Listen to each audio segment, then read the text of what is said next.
దయచేసి ఆదికాండం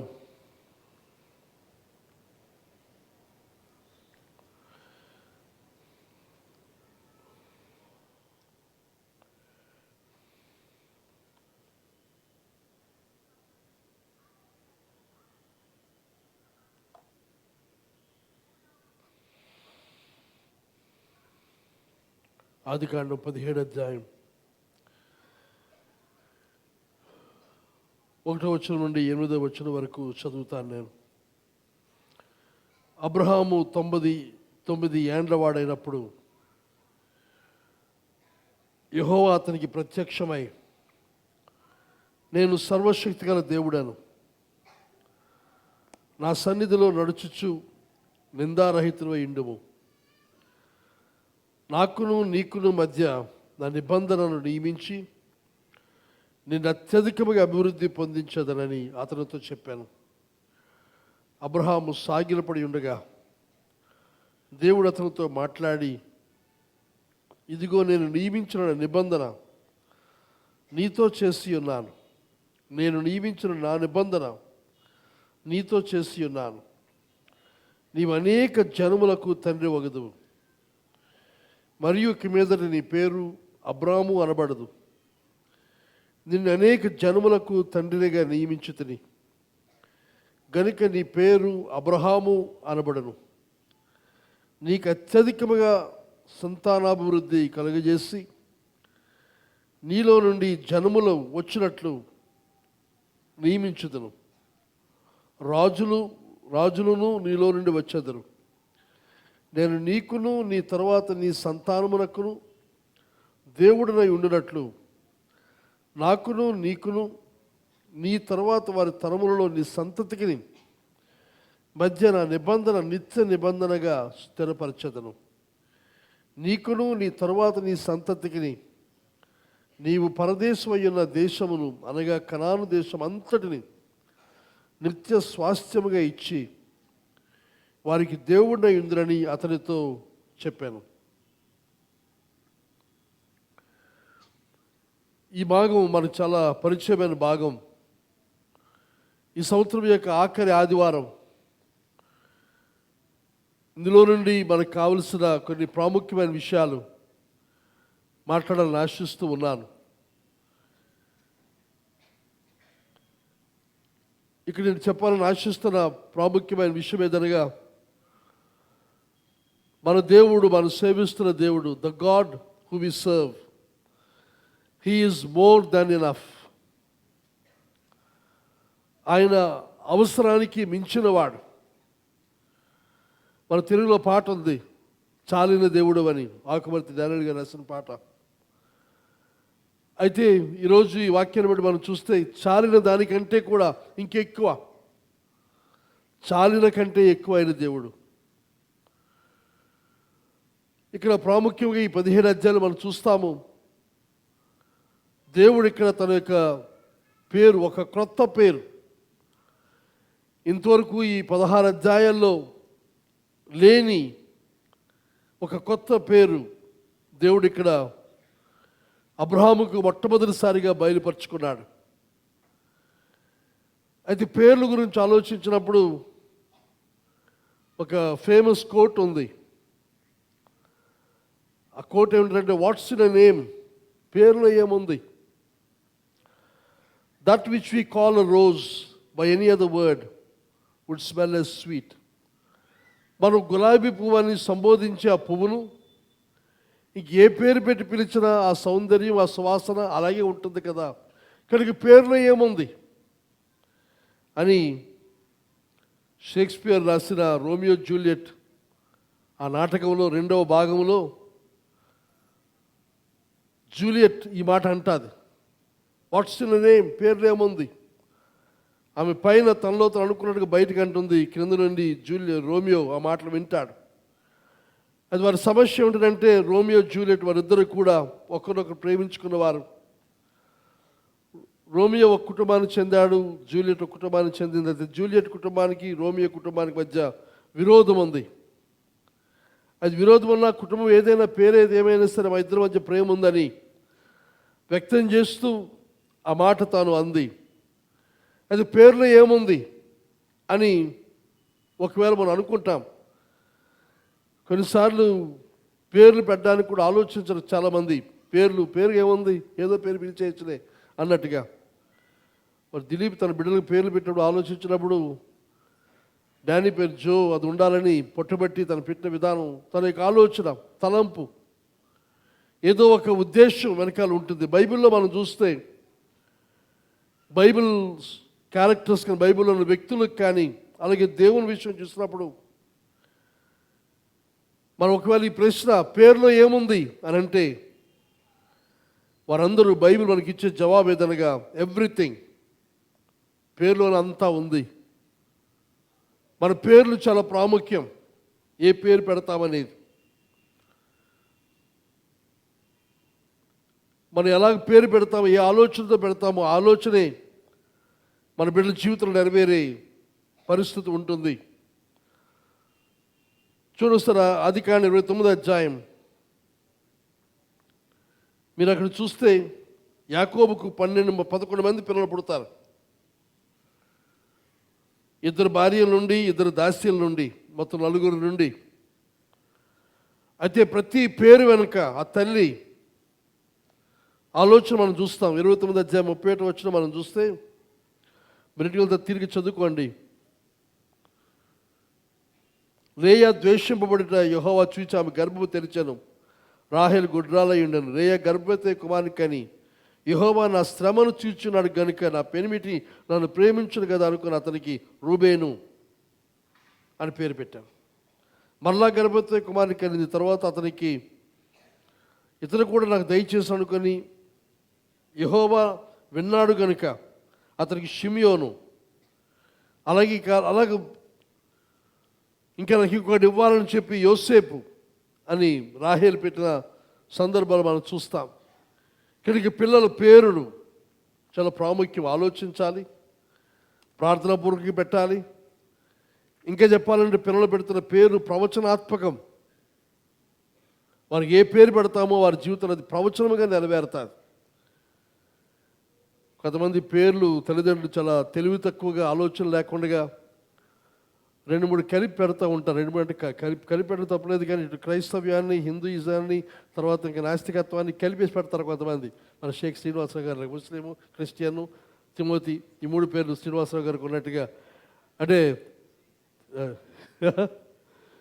షేక్ శ్రీను ఒకసారి ఎక్కడ చెప్పినప్పుడు కొంచెం ఆయనకి ఇబ్బంది అవుతుంది, మనకు కూడా ఏమిటో అనిపిస్తుంది. కానీ కొంతమంది పేర్లు అలా పెడుతున్నప్పుడు జరిగేది ఏమిటంటే వారి మీద ప్రవచనం. అది ఇటు నువ్వు ముస్లిం కాదు, క్రిస్టియన్ కాదు, హిందువు కాదు అన్నట్టుగా, అది ఎందులోకి వెళ్తే అందులో అన్నట్టుగా.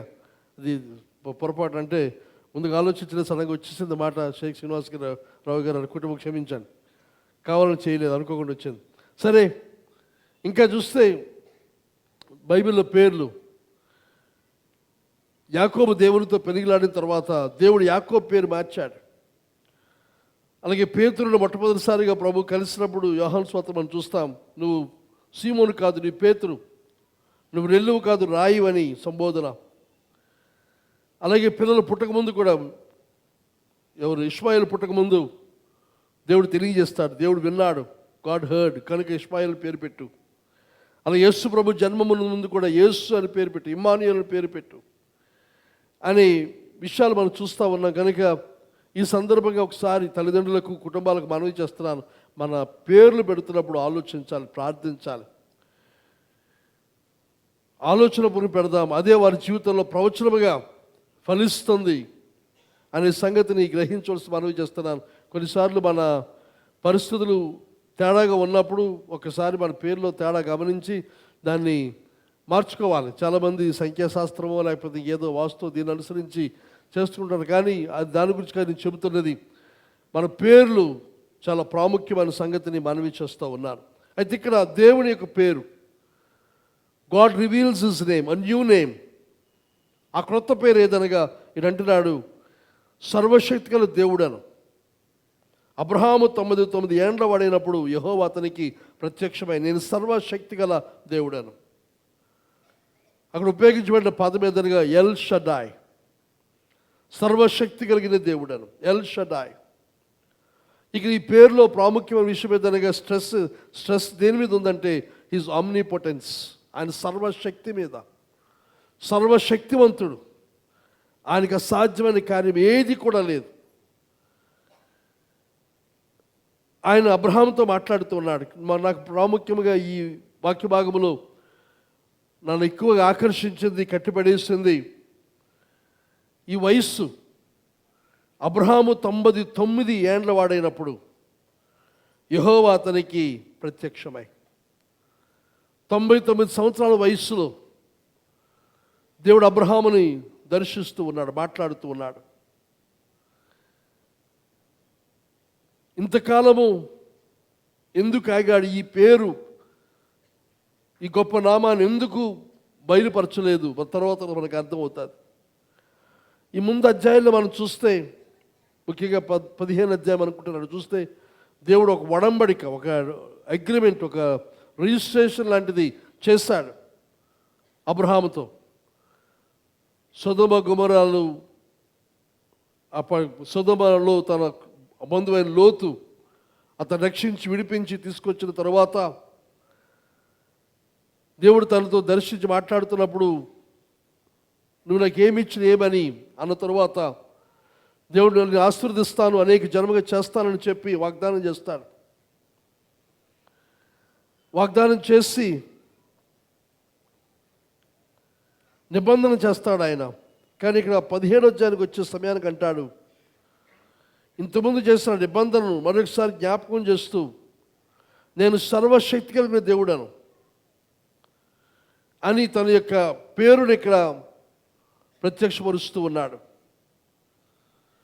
15 అధ్యాయం 1 నుండి 19 అధ్యాయం అంతా మనం చూస్తే అక్కడ దేవుని యొక్క ఆశీర్వాదం మనం అక్కడ చూస్తాం, నిబంధన మనం అక్కడ చూస్తాం. అబ్రహాము దేవునితో సంభాషించడం మనం అక్కడ చూస్తాం. అయితే ఇది మొట్టమొదటిసారి ఎల్ షడాయ్ ఇక్కడ ఉపయోగించబడింది. అయితే అన్ని తర్జుమాల్లో పాత నిబంధన అంతట్లో 48 సార్లు ఆల్ మైటీ, సర్వశక్తి గల దేవుడు అని తర్జుమా చేయబడింది. అలాగే నూతన నిబంధనలో దాని యొక్క సమానమైన గ్రీకు పదం నూతన నిబంధనలు చాలాసార్లు ఉపయోగించబడినట్టుగా, ముఖ్యంగా కొరింథీ పత్రిక, ప్రకటన గ్రంథం అంతట్లో మనం చూస్తాం ఎల్ షడాయ్ అనే పేరు. ఎల్ అనేది దేవుని యొక్క పేరు. షడాయ్ అన్నప్పుడు బలము కలిగిన, లేకపోతే పర్వతం,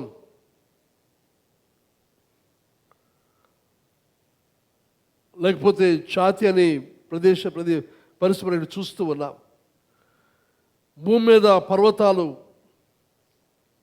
వలె ఎత్తైన, శక్తివంతమైన, పోషణ ఇవ్వగలిగిన అనే భావన ఈ పేరులో కనబడుతూ ఉంది. ఎల్ షడాయ్ అనే మాటకు అర్థం all powerful, all sufficient God, సర్వశక్తివంతుడు, సర్వమునకు చాలిన దేవుడు, ఏదైనా చేయగలడు, ఏ అవసరత అయినా తీర్చగలడు. ఇంకా అది మాత్రమే కాకుండా, ఇంతకుముందు చాలాసార్లు చెప్పాను ఈ definition, compelling nature to do what is contrary to it self. అంటే ప్రకృతి తాను నియమాన్ని తానే ఉల్లంఘించి, లేకపోతే దేవుడు తాను స్థాపించిన ప్రకృతి నియమాలను ఉల్లంఘించి తన ప్రజల కొరకు కార్యం చేసే దేవుడు. ఆయన ఏదైనా చేస్తాడు, అసాధ్యమైనది ఏది కూడా లేదు. ఆయన ఇక్కడ చూసినప్పుడు దేవుడు తన యొక్క స్నేహితుడు అబ్రహాం దగ్గరకు వస్తున్నాడు. చెప్పే మాట ఏదనగా, వచ్చే సంవత్సరం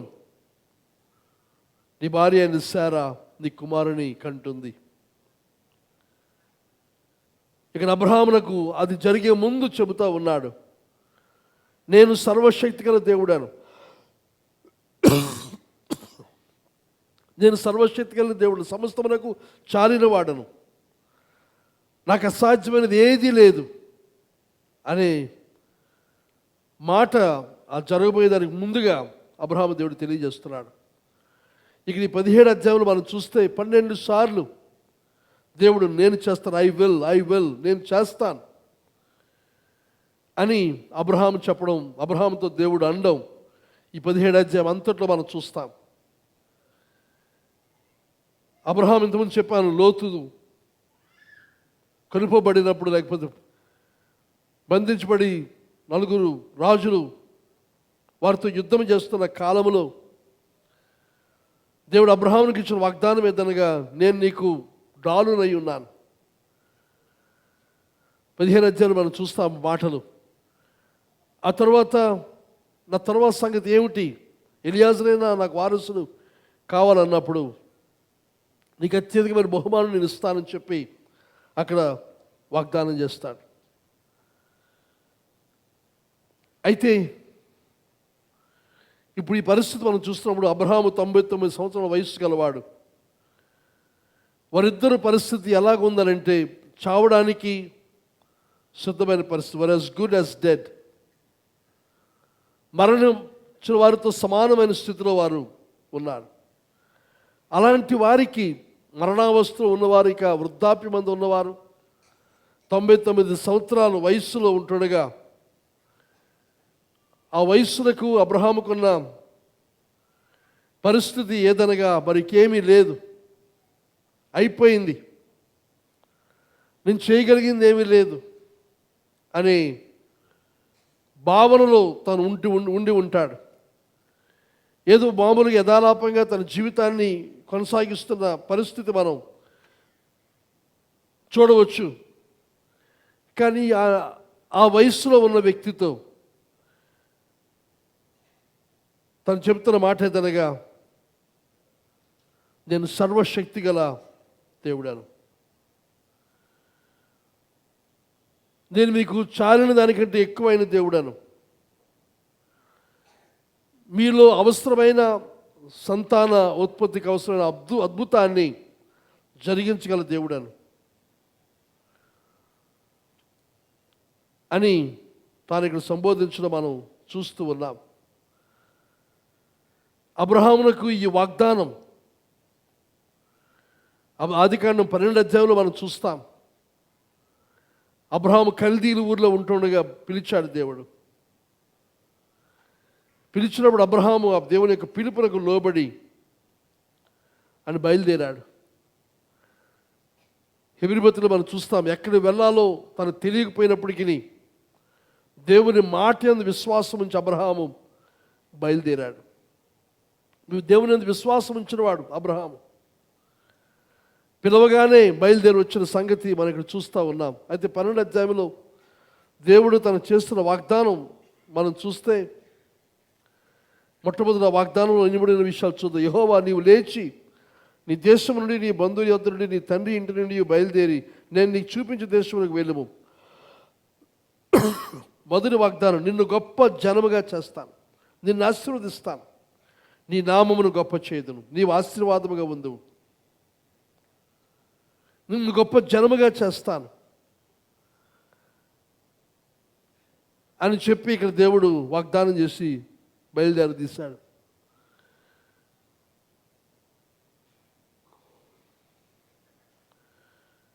అయితే అలా బయలుదేరిన తర్వాత ఆ వాగ్దానంతో బయలుదేరి వచ్చాడు. అదొకసారి ఆదికాండం 15 అధ్యాయం ఇందా చూసిన భాగమే 6వ వచనం చూస్తే, అతడు యెహోవాను నమ్మాను, ఆయన అతనికి నీతిగా ఎంచాను. ఆ ముందు వచనం చూసినప్పుడు దేవునితో కొంత వాదన చేస్తాడు. యెహోవా వాక్యం ఆయన ఎద్దుకు వచ్చి, అతను నీకు వారసుడు కాదు, నీ గర్భవాసం పుట్టబోచున్నవాడు నీకు వారసుడు అగునని చెప్పాను. ఎలియాజరు కాదు, నీ గర్భంలో బిడ్డ జన్మిస్తానని చెప్పి, చూడండి దేవుడు ఒక వింతైన కార్యం చేస్తున్నాడు. మరియు ఆయన వెలుపలికి అతను తీసుకుని వచ్చి, ఎవరు దేవుడు, నీవు ఆకాశం వైపు తేరి చూచి నక్షత్రము లెక్కించుటకు నీ చేతనైతే లెక్కించమని చెప్పి, నీ సంతానము అలాగొగనని చెప్పాను. దేవుడు ఒక విజువల్ ఎక్స్పీరియన్స్ తనకి ఇస్తున్నాడు, ఒక దర్శనాన్ని తను చూపిస్తున్నాడు. బయటికి తీసుకొని వచ్చాడు, ఆకాశం వైపు తేరి చూడమన్నాడు. అక్కడ నక్షత్రాలు చూపిస్తున్నాడు, వాటి లెక్కించు, అంత విస్తారంగా నీ సంతానాన్ని నేను చేస్తాను అని దేవుడు అక్కడ అబ్రహాముతో చెబుతూ ఉన్నాడు. అయితే అది చూచిన తర్వాత వచ్చిన మనం చూస్తాము, అతడు యెహోవాను నమ్మాను, ఆయనది అతనికి నీతిగా ఎంచాను. దేవుడు చూపించిన ఆ దర్శనాన్ని, ప్రభు బయటికి తీసుకుని వచ్చి చూపించిన ఆకాశ నక్షత్రములను అంతగా నీ సంతానం విస్తరిస్తాదని దేవుడు చెబితే ఆ మాటను అబ్రహాము నమ్మాడు. ఈ 15వ అధ్యాయం 6వ వచనం బైబిల్ పండితులు చెప్పే మాట ఏదనగా, నూతన నిబంధనలు యోహాను 3:16 ఎంత ముఖ్యమో ఆదికాండం 15:6 దాంతో సమానమైనది అని చెబుతారు. ఇక్కడ అబ్రహాము యొక్క విశ్వాసం గురించి ఇక్కడ మొట్టమొదటిసారిగా మనం ఇక్కడ చూస్తాం. దేవుడు నమ్మాడు, అది అతనికి నీతిగా ఎంచబడింది. చూడండి, రోమాపత్రిక ఒకసారి చూస్తే మనం రోమాపత్రిక 4వ అధ్యాయం 4వ అధ్యాయం. కాబట్టి శరీరం విషయమై మన మూల పురుషుడు అబ్రహామునికి ఏమి దొరికినని అందము, అబ్రహాము క్రియల మూలముగా నీతిమంతుడని తీర్చబడిన ఎడల అతనికి అతిశయ కారణము కలుగును, కానీ అది దేవుని ఎదురు కలగదు. లేఖనం ఏమి చెప్పుచున్నది, అబ్రహాము దేవుని నమ్మెను, అది అతనికి నీతిగా ఎంచబడెను. ఇది 15వ అధ్యాయం 6వ వచనంలో ఉన్న మాటను ఇక్కడ ఉటంకిస్తూ పౌలు ఇక్కడ రాస్తున్నాడు.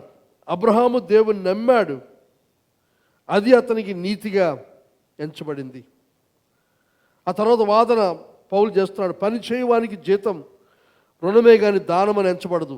పని చేయక భక్తిహీను నీతిమంతునిగా తీర్చువాని అందు విశ్వాసం ఉంచువానికి వాని విశ్వాసం నీతిగా ఎంచబడుచున్నది. ఆ ప్రకారమే క్రియలు లేకుండా దేవుడు ఎవరిని నీతిమంతునిగా ఎంచునో ఆ మనుషుడు ధన్యుడని దావీదు కూడా చెప్పుచున్నాడు అని చెప్పి ఇక దావీదు గురించి ఇక వాదనంతా రాస్తూ ఉన్నాడు. అక్కడ మూల పురుషుడు అబ్రహాము, అతడు ఎలాగూ నీతిమంతునిగా తీర్చబడ్డాడు అంటే దేవుని యొక్క మాటను నమ్మినందువలన, దేవుని యందు విశ్వాసం ఉంచినందువలన.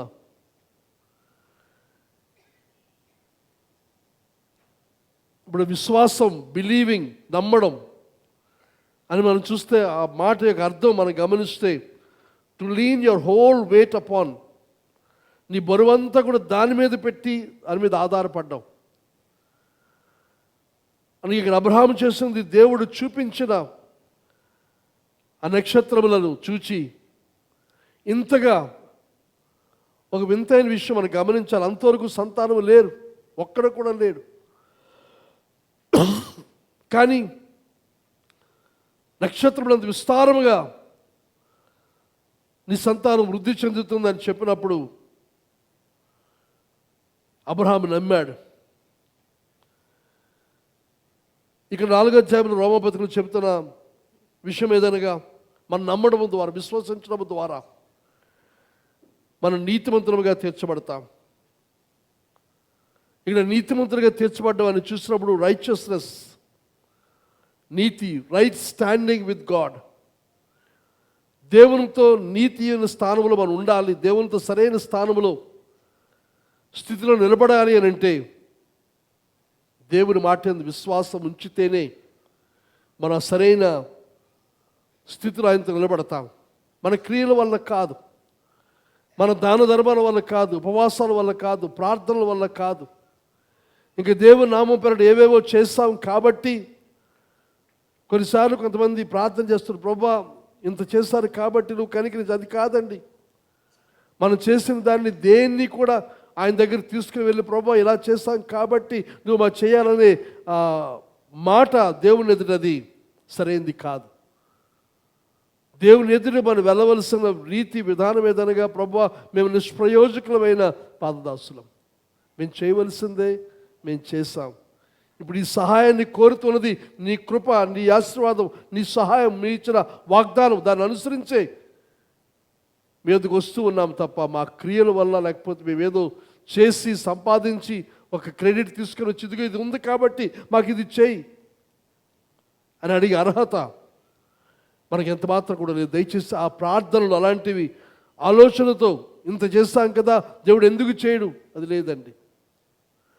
దేవుని దగ్గరికి వచ్చినప్పుడు మనకి ఏదో ఉంది దాన్ని బట్టి ఆయన ఏదో చేయాలి, లేదా మనం ఏదో చేస్తాం దాన్ని బట్టి ఆయనకి ఏదో చేయాలని ఆలోచనతో మనం రాకూడదు. మనం రావలసిన విధానం ఏదనగా ఆయన యందు నమ్మికతో, ఆయన యందు విశ్వాసముతో, ఆయన కృప మీదనే ఆధారపడుతూ,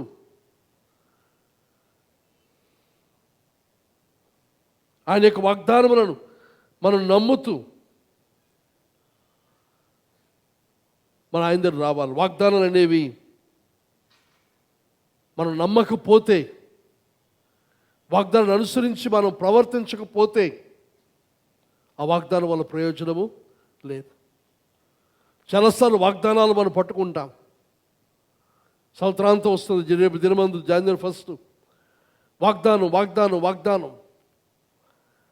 అయితే promises do us no good unless we believe them and act on them.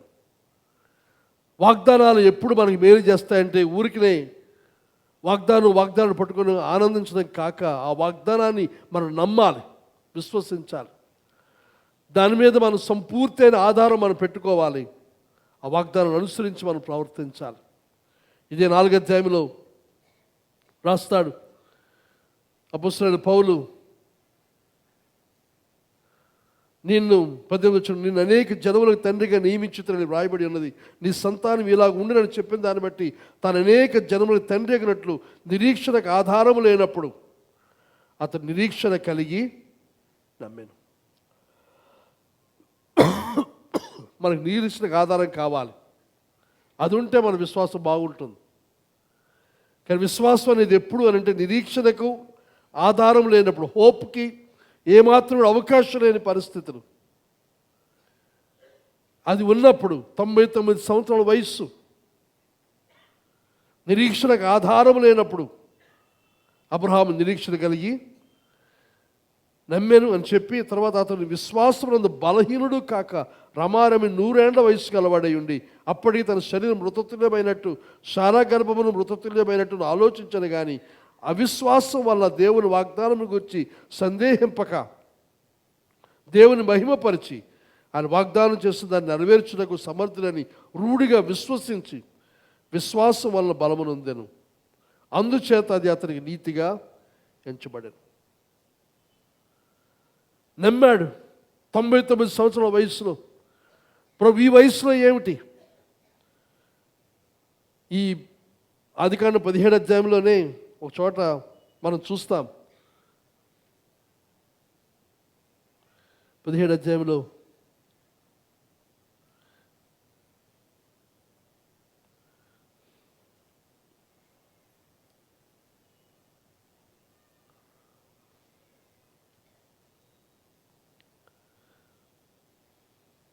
పదిహేడు వచనం చూస్తే, అప్పుడు అబ్రహాము సాగిలపడి నవ్వి 100 ఏండ్ల వానికి సంతానం కలుగునా, 90 ఏండ్ల శారా కనునా అని మనసులో అనుకున్నాను. అబ్రహాముకు నవ్వు వచ్చింది, నవ్వాడు. ఇక్కడ తర్వాత అధ్యాయం చూస్తాం, శారా కూడా నవ్వుతుంది. కానీ ఎందుకో చూస్తే ఇక్కడ అబ్రహాము నవ్వు గురించి దేవుడు ఏమీ కామెంట్ చేయలేదు, కానీ శారా నవ్వినప్పుడు మాత్రం కామెంట్ చేశాడు. నువ్వు అవిశ్వాసంతో ఉన్నావు అన్నట్టుగా. కానీ అబ్రహాం ఇక్కడ నవ్వాడు. అయితే తెలుగు తర్జుమాలో తను నవ్వినట్టే ఉంది తప్ప ఇంకా ఎక్స్ట్రా రాయలేదు. కానీ ఇక్కడ ఇంగ్లీష్ తర్జుమాలో రాసిన మాట ఏదనగా అతను అవిశ్వాసంతో నవ్వాడని ఇంగ్లీష్ తర్జుమాలో ఉంది. కానీ ఒకవేళ నిజంగా అబ్రహాము అవిశ్వాసంతో నవ్వి ఉంటే 15:6 మనకు అది సరిగా ఉండేది కాదేమో. కనుక నా ఉద్దేశంలో తెలుగు తర్జుమాలనే స్పష్టంగా సరైన విధంగా చేస్తారని భావిస్తూ ఉన్నాను. అబ్రహాము నవ్వాడు అక్కడ. ఇది ఎలా జరుగుతుంది? ఒక్కోసారి దేవుని కార్యాలు వింతగా ఉంటాయి. ఆయన సెన్స్ ఆఫ్ హ్యూమర్ చాలా గొప్పది. ఆ కారణం చేత అబ్రహాము నవ్వాడు, శారా నవ్వింది. తర్వాత వారి పేర్లు మార్చాడు. తన 17వ అధ్యాయం మనం చూస్తాం.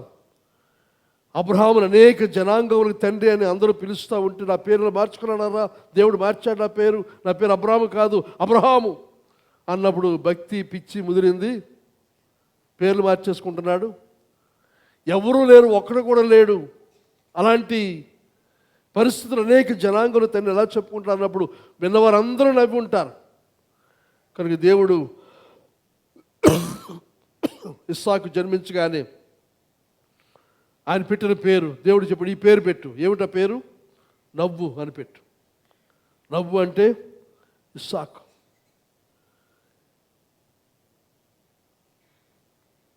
ఒకసారి ఒక పాస్టర్ల సమావేశానికి ఒక బైబిల్ పండితుడు, అతనికి 32 భాషలు ఫ్లూయెంట్గా మాట్లాడగలడు, అనర్గళంగా మాట్లాడగలడు. ముఖ్యంగా అతను హీబ్రూ, గ్రీకు భాషల్లో పండితుడు ఆయన. అయితే అతను ఆ పాస్టర్లతో దేవుని వాక్యాన్ని బోధిస్తూ తన భాషలో ఉన్న ప్రావీణ్యతను బట్టి తాను వారికి చెప్పిన మాట ఏదనగా, హీబ్రూ భాషలో, గ్రీకు భాషలో ఉన్న మాటలు మనం అన్నీ కూడా తర్జుమా చేయడానికి, ఇంగ్లీష్లో తర్జుమా చేయడానికి సరిపడిన పదాలు లేవు. కనుక సంపూర్తిగా అసలైన భావం, ఒరిజినల్ భాషలో వారు చొప్పించిన భావాన్ని మనం తీసుకొని రాలేం. అందుకే చూసినప్పుడు మన తెలుగు తర్జుమాలో అబ్రహాము నవ్వాడను తప్ప ఇంగ్లీష్ తర్జుమాలు ఇచ్చినట్టుగా ఇది కావాలి లేకపోతే అవిశ్వాసం నవ్వినట్టుగా చెప్పలేదు ఇక్కడ. అయితే ఆయన చెబుతూ ఉదాహరణకి యోహాను సువార్త 14 అధ్యాయం చూడమన్నాడు. మనం చూద్దాం.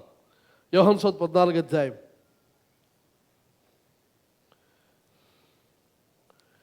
యోహాను సువార్త 14 అధ్యాయం 13, 14 వచనాలు. 14 అధ్యాయం 13, 14 వచనాలు. మీరు నా నామమున దేనిని అడుగుదురో తండ్రి కుమారుని యందు మహిమపరచబడుటకే దాన్ని చేతును. నా నామమును మీరు నేను ఏం అడిగినను నేను చేతును. ఇక్కడ తను చెప్పిన మాట ఏదనగా strongest translation, correct and translation, సరైన ట్రాన్స్లేషన్ ఐ విల్ లేకపోతే ఐ షాల్, నేను చేస్తాను, నేను చేయుదును అని భావన మనం ఇక్కడ చూస్తాం. అంతకంటే గట్టి పదం ఇక లేదు ఇంగ్లీష్లో. ఐ విల్, ఐ షాల్ కంటే మీరు నన్ను ఏమడిగినా నేను చేతును. మీరు నామను దేనిని అడుగుదురో తండ్రి కుమారుని మహింపరచు దానిని చేతును. నేను చేస్తానన్న మాట వాగ్దానం ఇక్కడ చూస్తున్నాం. అయితే దాన్ని ఆయన గ్రీకు భాషలో దాన్ని చదివి దాని భావాన్ని చెప్పాడు. లిటరల్గా దాని భావం ఏదనగా, if you will ask anything in my name, నా నామం పేరట మీరు ఏదైనా అడిగితే, ఆ గ్రీక్ భాషలో ఉన్న దాని భావం ఏదనగా, if I don't have it, ఒకవేళ మీరు అడిగింది నా దగ్గర లేకపోతే I will make it for you, మీకోసం దాన్ని చేసి ఇస్తాను. If I don't have it I will make it for you. ఇంకా దేవుని వాక్యం మనం చూస్తాం, లేనిది ఉన్నట్టుగా పిలిచేవాడు ఆయన మన దేవుడు. కనుక ఆయనకు అసాధ్యమైన కార్యం ఏది కూడా లేదు. అబ్రహాము, శారాలు ఇద్దరు కూడా బిడ్డలకనే వయస్సు దాటిపోయిన వారు. దాటిపోయిన వారి దగ్గరికి వచ్చి అంటున్నాడు, వచ్చే సంవత్సరం ఆ 18 అధ్యాయం మనం చూస్తాం, మరలా వారి దగ్గరికి వచ్చాడు ఆయన.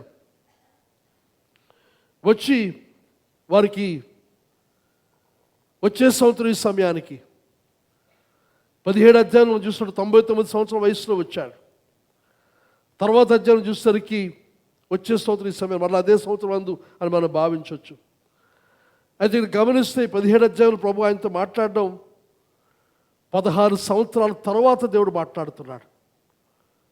16 సంవత్సరాలు ఏ స్వరము లేదు, సైలెంట్గా సాగింది, ఏమీ మాట్లేదు. ఇంకా చెప్పాలంటే దేవుడు ఇచ్చిన వాగ్దానం ఆదికాండం 12 అధ్యాయం మనం చూస్తాము. అబ్రహాము వయస్సు 75 సంవత్సరాల వయస్సు ఉన్నప్పుడు నేను గొప్ప జనాంగంగా చేస్తానన్నాడు.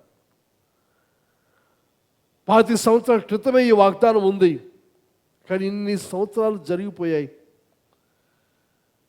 కానీ ఆ వాగ్దానం నెరవేరలేదు. ఎప్పుడు నెరవేరే కాలం వచ్చిందంటే ఇంక వారిద్దరు కూడా బిడ్డలు కనడానికి వీలు లేని వయసులో, అసాధ్యమైన పరిస్థితుల్లో దేవుడు వారికి సంతానాన్ని ఇస్తానని ఆయన చేస్తున్న వాగ్దానం. ఒకసారి మనం అనుకుంటాం, వాగ్దానం చేశాడు, ఇన్ని సంవత్సరాలు అయిపోయింది, నెరవేరలేదు, మరి ఇప్పుడేం చేయగలం అనే ప్రశ్న మనకు కలుగుతుంది. దేవునికి సంగమా, మనము కూడా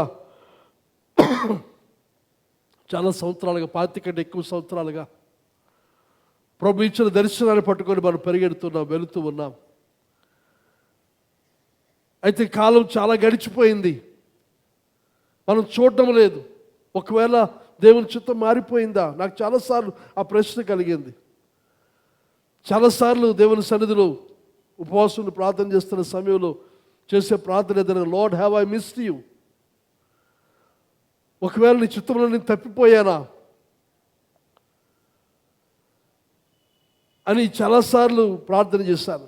ఇంకా చాలాసార్లు పాడిన పాట, ప్రభు ఈ భూమిని దర్శిస్తున్న కాలంలో నన్ను దాటిపోవద్దు, Lord do not pass me by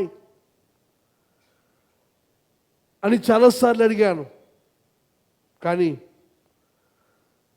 దేవుని ఎదురు ఏ జవాబు, ఏ స్వరము, ఆకాశం నుండి ఏదైనా ఒక వింతైన కార్యం జరగలేదు. కానీ దేవుడు నిమ్మలంగా అబ్రహాం యొక్క ఆదికాండ 17 అధ్యాయం, అబ్రహాము 99 ఏండ్ల వాడైనప్పుడు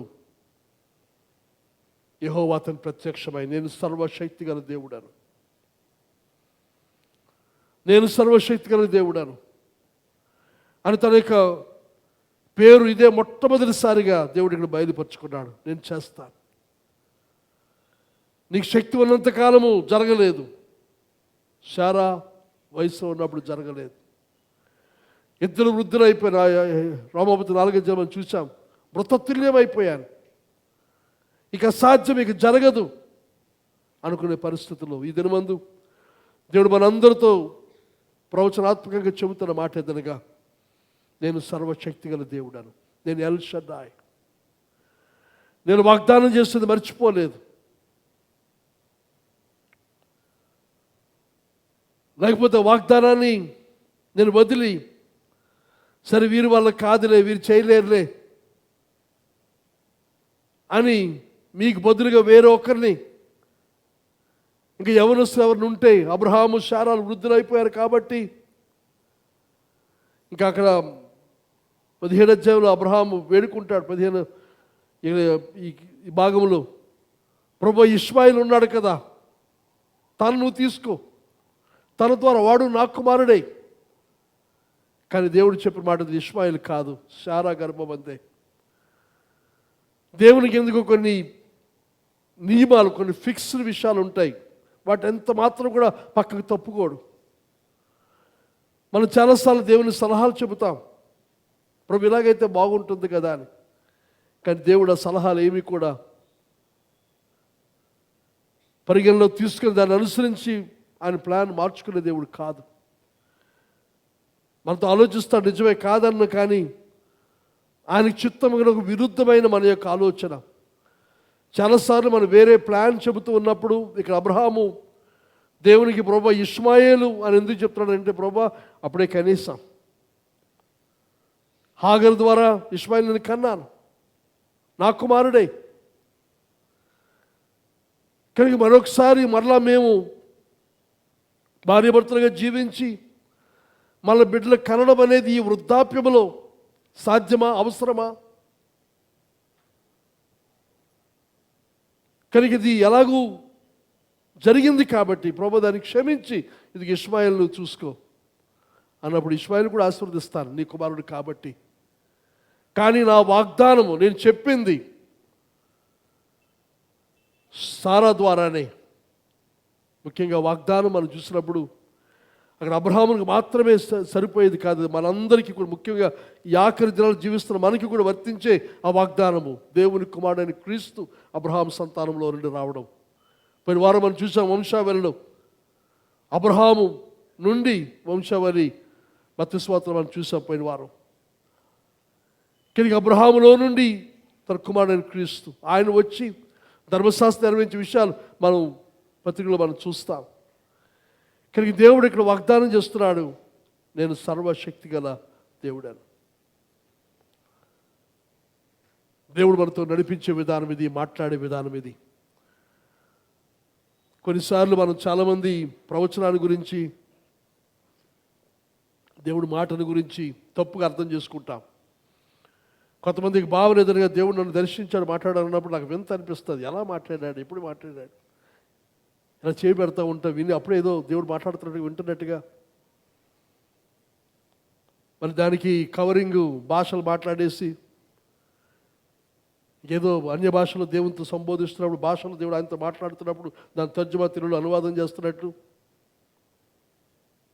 అది కాదండి. దేవుడు నిత్యము మనకు అందుబాటులో ఉంటాడు, మనతో ఉన్నాడు ఆయన. కానీ ప్రతి క్షణము ప్రతి విషయము కూడా మాట్లాడుతూ ఉండడు ఆయన. అలాగైతే మన విశ్వాసం అక్కర్లేదు. విశ్వాసం అనేది ఎప్పుడనంటే మన కంటికి అది కనబడినప్పుడు, నిరీక్షణకు ఆధారం లేనప్పుడు, ఇక మన వల్ల కాదు, మన శక్తి సామర్థ్యం లేదు, మనం చేయలేము అనుకున్న సమయంలోనే విశ్వాసం అవసరం. ఇప్పుడు ఈరోజు ఈ సంవత్సరం యొక్క ఆఖరి రోజు నేను మనవి చేస్తూ ఉన్నాను. అబ్రహామునకు దేవుడు ఇచ్చిన వాగ్దానం 25 సంవత్సరాలు మర్చిపోలేదు, ఆయన విడిచిపెట్టలేదు. వాగ్దానాన్ని షఫుల్ చేయలేదు, మార్చలేదు. కనుక మనము కూడా, నేనైతే మన దర్శన విషయమై ఎప్పుడైతే మన బ్రాంచ్ సంఘాలు ఏర్పడ్డాయో, బ్రాంచ్ సంఘాలన్నీ మనం కలిపితే దాదాపు 3,000 కంటే ఎక్కువ మంది ఉంటాం మనం. బ్రాంచ్ సంఘాలన్నీ కలిపినప్పుడు మనకు ఇక్కడ గ్రౌండ్లో మీటింగ్స్ పెట్టామంటే మన బయట వారు ఎవరిని కూడా బ్రతిమాలి తీసుకొని రాకపోవడం గల కారణం ఏదనగా మన సంఘాలు మనకు వస్తే చాలు, ఆ ధైర్యంతో మనం చేస్తాం. అన్నిసార్లు గ్రౌండ్స్ పూర్తిగా నింపడ్డ సంగతి తెలుసు. బయట వరకు కూడా వచ్చారు, కానీ మన మెయిన్ బేస్ ఏదనగా మనకున్న సంఘాలు. అది నేను దాన్ని నమ్మి, ప్రభు ఇదిగో 3,000 మంది వచ్చి ఇంక 2,000 కదా అనుకో, లేదు, పాలకొండలు కావాలి. ఇది ప్రభు యొక్క చిత్తం. అది ప్రభు మొట్టమొదటికి ఇచ్చిన దర్శనం చూసినప్పుడు, ఎవ్వరూ లేనప్పుడు, 5 మందే ఉన్నప్పుడు, ఒక సినిమా హాల్లో, పాడుబడిపోయిన సినిమా హాల్లో మొట్టమొదటి మీటింగ్ అక్కడ వెళ్ళినప్పుడు ఎవ్వరూ లేరు, లైట్లు లేవు, కరెంటు లేదు, అంటే ఉన్నాయి కానీ దాన్ని చేస్తామని వాగ్దానం చేస్తామని ఎవరు కూడా రాలేదు, లేరు. ఆ స్థలంలోకి వెళ్ళగానే, ఆ సినిమా హాల్లో వెళ్ళగానే ఒకేసారి నా లోపల వినబడిన స్వరం, 5,000 మంది సంఘమైన కావాలి. 5,000 మంది, 5 కూడా లేని సమయమందు. ఇది దేవుడిచ్చింది తప్ప మనం కూర్చొని ఆలోచించో కమిటీ మీటింగ్ పెట్టుకొని మన సంఘం ఎంత పెద్ద చేద్దామంటారు, 100 మంది చేద్దామా, 200 మంది చేద్దామా, 1000 మంది చేద్దామా, అది కాదండి. దేవుడు మనకి ఇచ్చింది, మనం ఆలోచించింది కాదు. అబ్రహామును పిలిచినప్పుడు ఎలాగైతే పిలిచాడు, మనల్ని కూడా దేవుడు పిలిచాడు, పిలిచి వాగ్దానం చేశాడు. ఈ ప్రాంతం కొరకైనా దర్శనం ప్రభు చిత్తం. అది ఆలస్యం అవుతా ఉంది, ఆలస్యం అవుతుందని చెప్పి దయచేసి నిరాశపడవద్దు. అయితే ఇప్పుడు అయ్యా ఇంతకాలం చేయలేంది, ఇప్పుడు చేయగలమా? మన శక్తి వల్ల కాదు, మన బలం వల్ల కాదు, మన జ్ఞానం వల్ల కాదు, మన సామర్థ్యాన్ని బట్టి కాదు. ఇప్పుడు మనలో చాలామంది చేస్తున్న ప్రభు వయసులో ఉంటాడు కానీ చేయండి, మన వయసు ఉడిగిపోయినా, మన బలం లేకపోయినా ఆయన కార్యం మాత్రం, ఆయన చిత్తం నెరవేరుస్తాడు. అది మనల్ని ఉపయోగించి, అబ్రహాము శారాలను ఉపయోగించి, అబ్రహాము శారాల బదులుగా ఇంకొక జంటను ఆయన ఏర్పాటు చేసుకోలేదు. కానీ దేవునికి సంఘమా మనకి ఇచ్చిన దర్శనం తప్పనిసరిగా ఆయన నెరవేరుస్తాడు. దేవునికి అసాధ్యమైన కార్యం ఏది కూడా లేదు.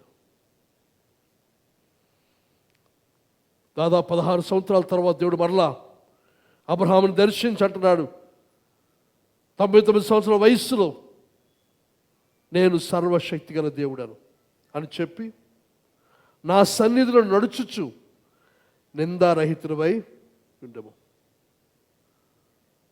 ఒకటే ఒక మాట, నేను సర్వశక్తి గల దేవుడను. అయితే నువ్వు చేయవలసిన పని ఏమిటి? అయితే మనం చేయవలసిన పని ఏమిటి? సర్వ్ మీ ఫెయిత్ఫుల్లీ, నమ్మకంగా నా సేవ చేయండి. సర్వ్ మీ ఫెయిత్ఫుల్లీ, నా ఎదురు సేవ చేయండి, నా ఎదురు జీవించండి, నమ్మకంగా ఉండండి. ఆ తర్వాత and live a blameless life, నిందారహితులై జీవించండి, లోపము లేని, దోషము లేని జీవితం జీవించండి. అబ్రహాముతో దేవుడు చెబుతున్న మాట, be careful to walk in fellowship with me. నాతో సహవాసంలో ఉన్నాడు. ఎందుకనంటే అంతకుముందు అబ్రహాము ఆయా సమయాల్లో ప్రక్క తొలగిపోయాడు, ఐగుప్తు వెళ్ళిపోయాడు, హాగర్ని వివాహం చేసుకున్నాడు. కానీ దేవుడు కోరుతున్నది ఏదనగా అటు ఇటు వెళ్ళకు, నమ్మకంగా ఉండు, బీ ఫెయిత్ఫుల్. నాతో సహవాసంలో ఉన్నాడు, నీతో నేను ఉన్నాను. ఇమ్మానుయేలు, మనతో ఉన్న దేవుడు.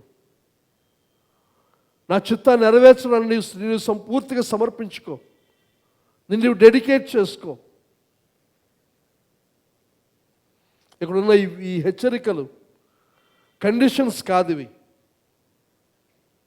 దేవుని యొక్క ఆజ్ఞలు. ఇవి చేస్తానని కాదు. అక్కడ నేను ఇది చేస్తున్నాను కాబట్టి నీవు ఉండవలసిన విధానం, జీవించవలసిన విధానం ఏదనగా నువ్వు నమ్మకంగా ఉండు, నిందారహితంగా ఉండు, నా సన్నిధిలో నడుచుచ్చు, నా సన్నిధిలో నడుచుచ్చు, నా సన్నిధిలో నడు. ఈ సంవత్సరాకమందు దేవుడు మనతో చెబుతున్న మాట ఏదనగా ఆయన సన్నిధిలో మనం నడుద్దాం, ఆయన నడిపింపులో మనం ఉందాం. ఇన్ని సంవత్సరాలు గడిచిపోయాయి, మనం వచ్చిన కాలం ఇప్పుడు ఆయన సర్వశక్తి కలిగిన దేవుడని దాన్ని నిరూపించుకునే కాలానికి మనం వచ్చాం. కానీ వచ్చే సంవత్సరం తర్వాత కాలంలో ఇన్ని సంవత్సరాలు జరగనివి, ఆగినవి, మన శక్తి మన బలము ఏమాత్రం కూడా వల్ల ఏమాత్రం చేయలేని స్థితిలో ఉన్న వాటి అన్నింటినీ కూడా దేవుడు రాబోయే సంవత్సరం అందు మన కొరకే చేయనై ఉన్నాడు. ఆయన కోరుతున్నది ఏదనగా నా సన్నిధిలో నడుచుచ్చు, ఆయన సన్నిధిలో నడుద్దాం. మనం ఎక్కడ ఉన్నాం ఆయన ఎదుట నడుద్దాం. Walk in fellowship before him, ఆయన ఎదుట, ఆయనతో. మన బయట వ్రాయబడిన స్లోగన్ సిలువ మీద చూస్తే with God, for God and from God. దేవునితో కలిసి, దేవుని కొరకు,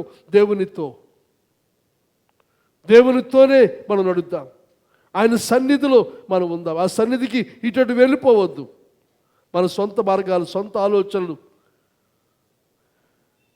దేవునికి సహాయం చేయడం కొరకు ప్రభు ఇలాగైతే నీకు కొంత ఉపయోగపడు, నీకు కొంత పరిభారం తగ్గుతుందేమో, దేవునికి పరిభారం తగ్గించొద్దు. ఆయన ఏదైనా చేయడానికి సమర్థుడు. ఆయన చాచిన బాహువుతో సమస్తము చేయగలడు. ఆయనకు అసాధ్యమైనది ఏది కూడా లేదు. నా సన్నిధిలో నడుచుచు నిందారహితుడవై,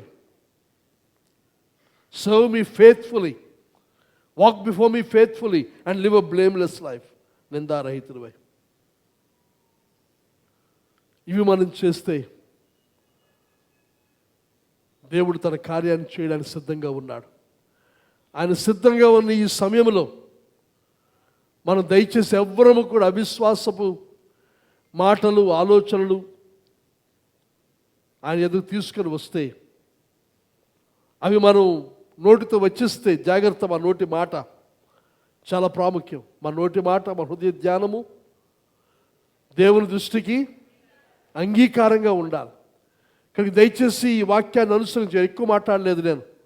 యజ్ఞవంతం మాట్లాడదామని భావించాను కానీ వదిలేస్తున్నాను. ఈ ఒక్క మాటే మీ ముందు ఎక్కువగా ఉంచాలని ఆశిస్తున్నాను. ఆయన సర్వశక్తి కలిగిన దేవుడు. 99 సంవత్సరాల వయసులో దాన్ని జ్ఞాపకం చేస్తున్నాడు దేవుడు. ఇదే మొట్టమొదటిసారిగా ఈ పేరు ఉపయోగించాడు ఆయన. దాని తర్వాత ఇంకా చాలాసార్లు చెప్పగా పాత నిబంధనలు, క్రొత్త నిబంధనలు మనం చూస్తాము. కానీ మొట్టమొదటి ప్రస్తావన అబ్రహాము 99 సంవత్సరాల వయసు ఉన్నప్పుడు, ఇక బిడ్డలు కలగడానికి ఏమాత్రం కూడా అవకాశం లేనప్పుడు దేవుడు జ్ఞాపకం చేస్తూ, నా ఎదుట నిందారహితునిగా నువ్వు నడుస్తూ, నా సహవాసంలో, నా సన్నిధిలో ఉండు, నాతో ఉండు. ఇప్పుడు ఇమ్మానుయేలు క్రిస్మస్లో మనం చూసాము. ఇమ్మానుయేలు మనతో ఉన్న దేవుడు. అయితే ఇప్పుడు ఈ దినమందు ప్రభు కోరుతున్నాడు, నీవు నాతో ఉండు. ఈ దినమందు మన సంఘం అందరితో ప్రభు కోరుతున్న విషయం ఎదురుగా నాతో ఉండు, మనతో ఉండు, సంఘముతో చెప్తున్న మాట నాతో ఉండు. గలతీపత్రి చెప్పట్లేదు కానీ ఈరోజు మనం చూస్తే గలతీపత్రి 3వ అధ్యాయం మినిట్లతో చదువుకోండి. 6-7 వచనాలు, 3వ అధ్యాయం 13-14, 3వ అధ్యాయం 26-29 వరకు చూస్తే అక్కడ విషయం ఏదనగా మనం అబ్రహాము యొక్క సంతానం. విశ్వాసమును బట్టి అబ్రహాము యొక్క సంతానంగా పరిగణించబడుతూ అబ్రహాము యొక్క వాగ్దానాలు అన్నీ కూడా మనకు వర్తిస్తాయి. మన తండ్రిని పితరుని అబ్రహాముతో నేను సర్వశక్తి దేవుడని చెప్పిన ఆ మాట ఈ ఉదయకాలం మనందరి విషయమే కూడా యథార్థమని, ఇది ప్రవచనాత్మకంగా మనందరం స్వీకరిద్దాము, విశ్వసిద్దాము, ఆయన ఎదురు నిందారహితంగా నడుద్దాము, ఆయన సన్నిధిలో మనం ఉందాం. ప్రభు సందేశాన్ని మనందరి వినికిడిలో ఆస్వాదించును గాక.